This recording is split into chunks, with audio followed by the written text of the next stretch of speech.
I remember calling this when it was first announced that ESPN will be featuring Shannon Sharpe on First Take, and they was going to sign Shannon Sharpe. And I told you guys everything's gonna be all hunky-dory, but I felt like there was gonna be trouble brewing down the road. Now, I didn't expect this was going to happen,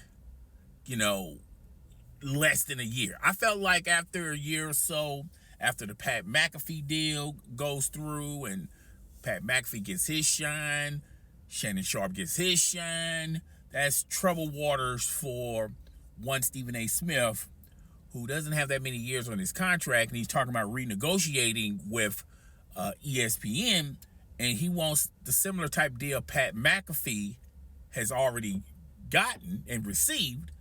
And Shannon Sharpe future with ESPN, he's going to get a deal similar to what Pat McAfee, if not more. And Stephen A. sees this. That's why he was putting his pom-poms on, cheerleading at the sideline for ESPN to sign Shannon Sharpe, because he knew what that would bring. Because, Shannon Sharpe is very popular on social media, has a very popular podcast on YouTube, as well as podcasting, Club Shay Shay. I told you guys this, Shannon Sharpe is extraordinarily talented, multifaceted.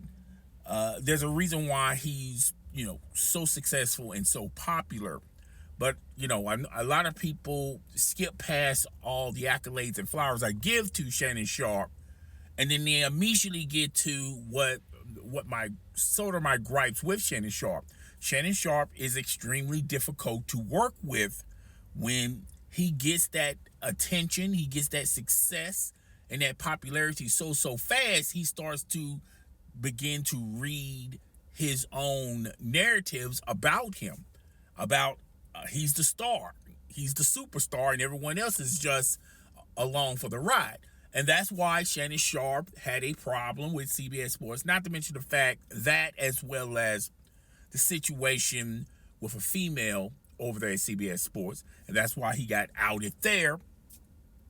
And if it wasn't for Skip Bayless, a lot of people don't give Skip Bayless this credit. Skip Bayless was the only one in sports media, in sports entertainment, that wanted to do a show with Shannon Sharpe, because even at that particular time, Shannon Sharpe was radioactive, folks. A lot of people seem to forget that, okay? They just gloss over that fact.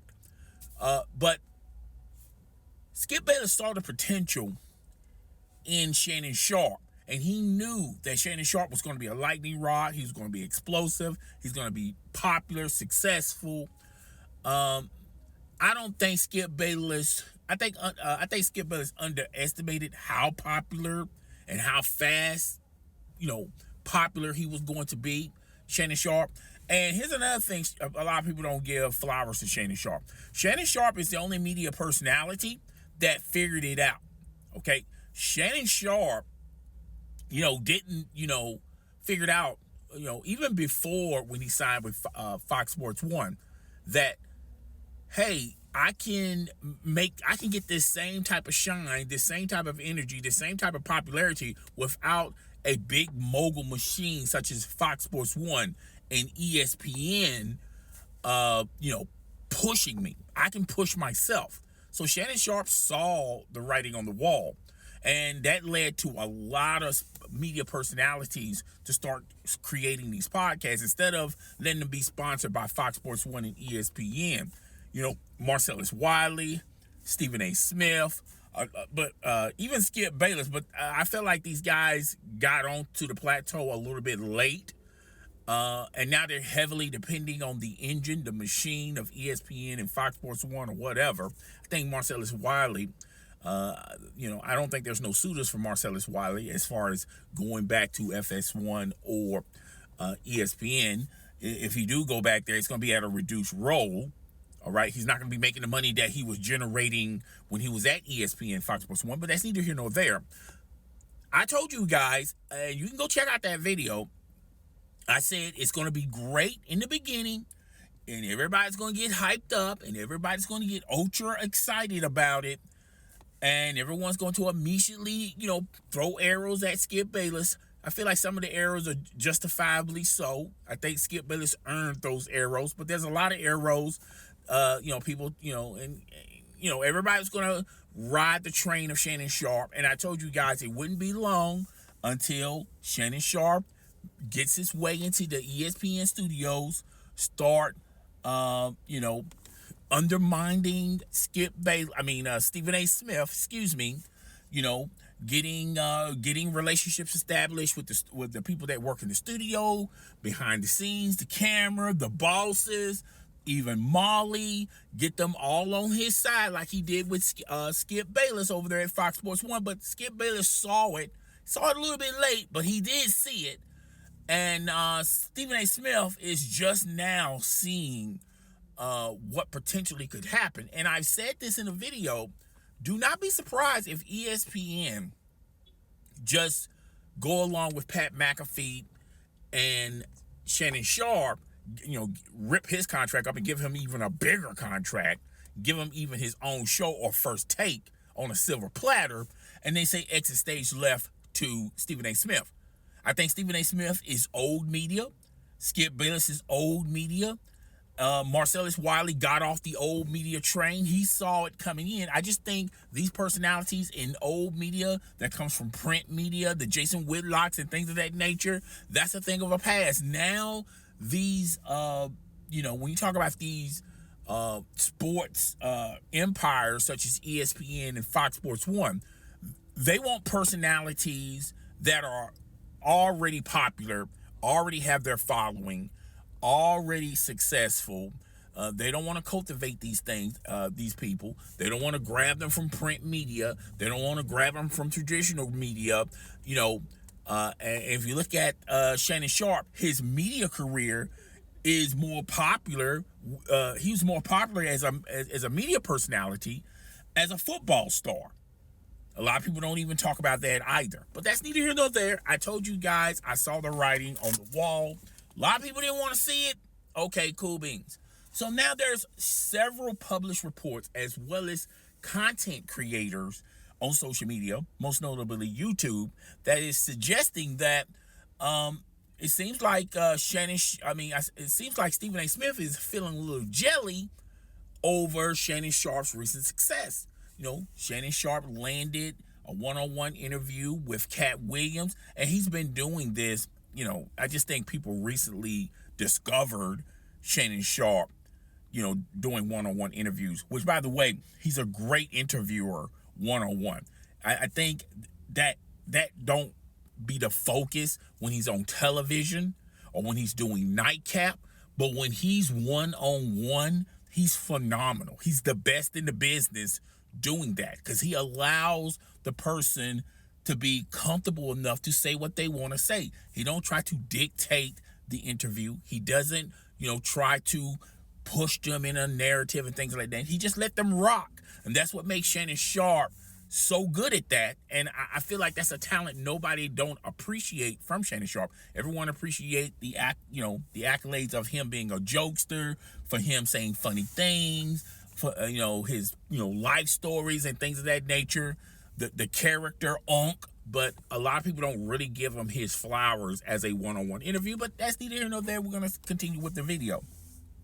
So a lot of people are saying Stephen A. Smith is feeling kind of jelly because Shannon Sharpe has gotten ultra popular on social media with the Cat Williams interview.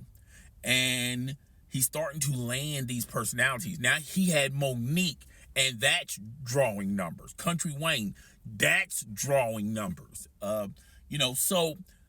As Shannon Sharpe does his thing, and he gets increasingly more popular and successful. Meanwhile, Stephen A. Smith is a forgotten dessert.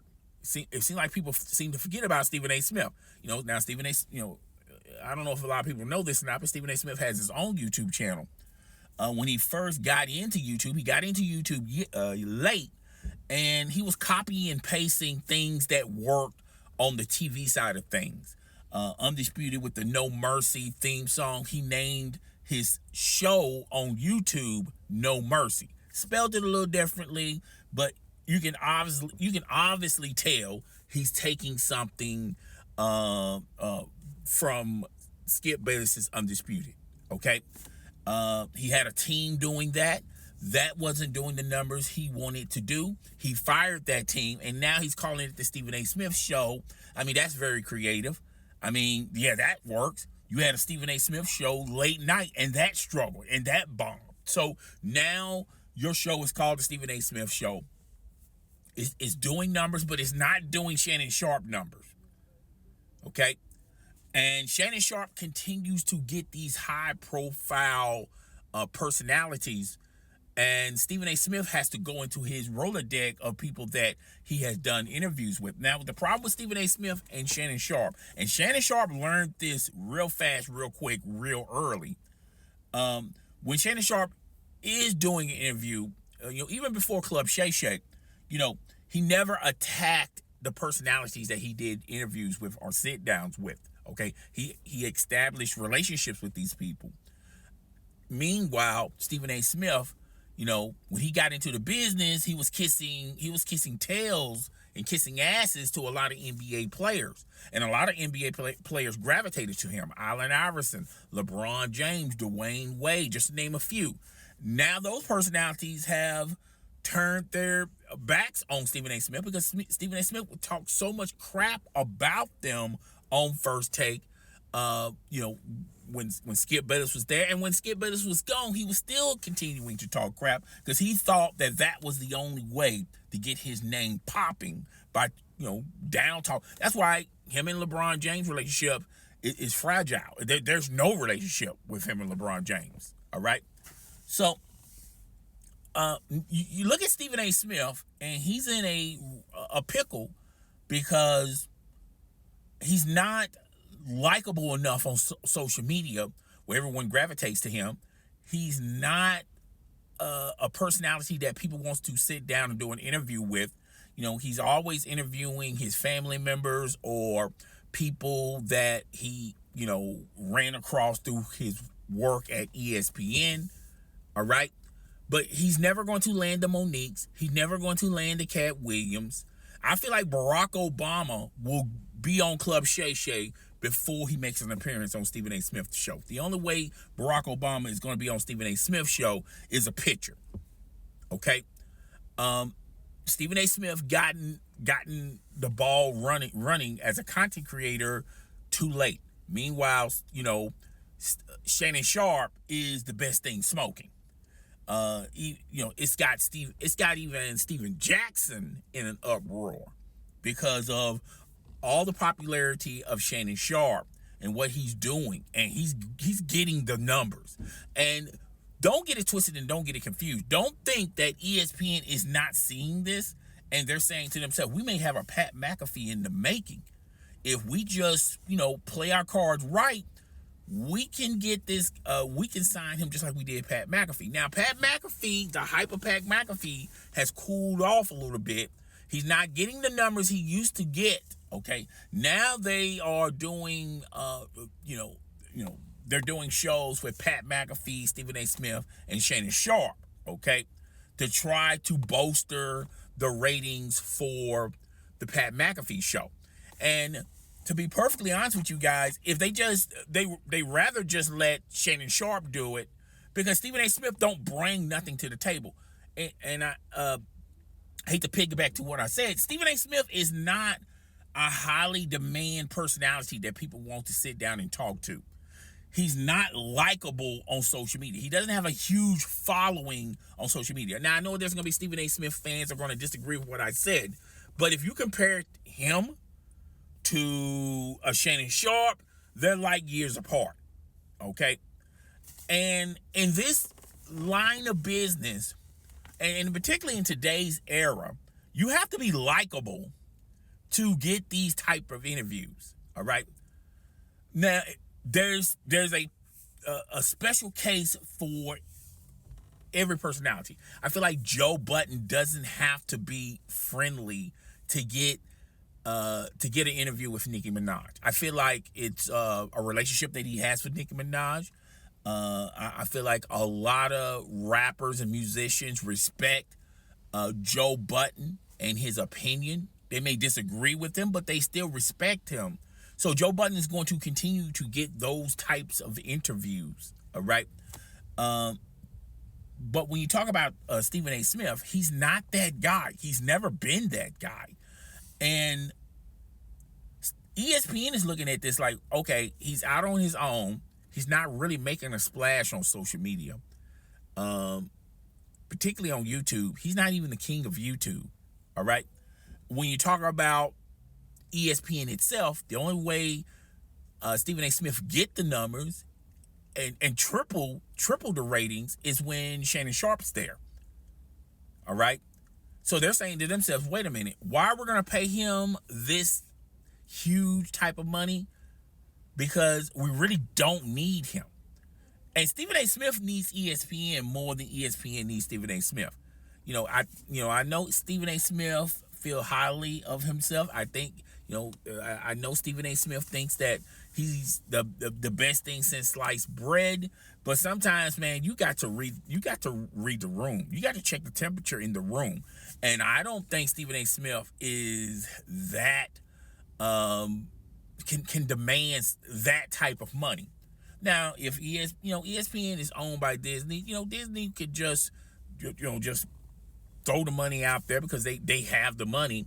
But I think Disney has been very frugal on their spending, and they want to spend smarter, not harder. And it would not surprise me none. And I said this in multiple videos, and I'm going to say it again. Would not surprise me none if they lowball Stephen A. Smith, but if Stephen A. Smith doesn't get any offers, which is the only offer that's on the table that's going to remotely get him what he's making right now, is for him to go to Fox Sports 1 and hook up with with Skip Bayless, and then they do First Take on Undisputed, like they did back in the day. Now that's must-see TV. That will generate ratings. That will generate numbers.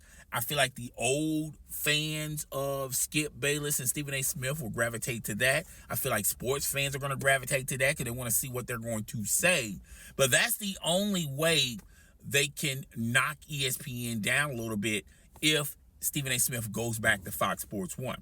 But if I'm Fox Sports 1, why am I paying him all this money when ESPN wasn't going to pay him this money? No one else seems to be in the market to pay him that type of money. Why do we have to? Now, if Skip Bayless' Undisputed show was still cranking the ratings and still doing the numbers and things of that nature, I feel like Skip Bayless would go into the room and say, hey, look, give him whatever he wants. But, Skip Bayless is not in a good position either, okay? His show ratings has fallen off. Is not doing the same with when they had Shannon Sharpe. Now, I always tell people this, and I know people get upset when I say this, but when Shannon Sharpe was with Skip Bayless and they was doing Undisputed on Fox Sports 1, Undisputed wasn't even beating out First Take. And that's when they only had Stephen A. Smith, and he debates a different person each and every day. So they wasn't even getting numbers when they had Shannon Sharpe, all right? But things change, all right? Things change and perspectives change as well. But yeah,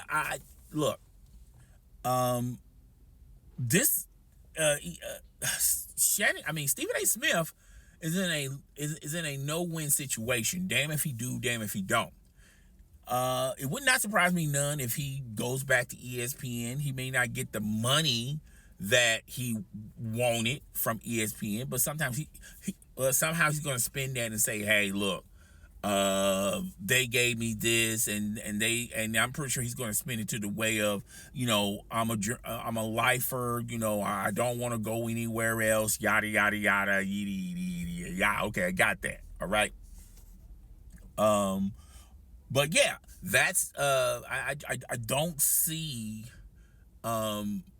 him making that type of money, and it would not surprise me none if ESPN, you know, backs the Brinks truck up for Shannon Sharpe, because Shannon Sharpe is proving his value to ESPN, you know, each and every week. But yeah, that's all I got for this video, guys. Rate, comment, subscribe. I will see you guys in the next video. Deuces.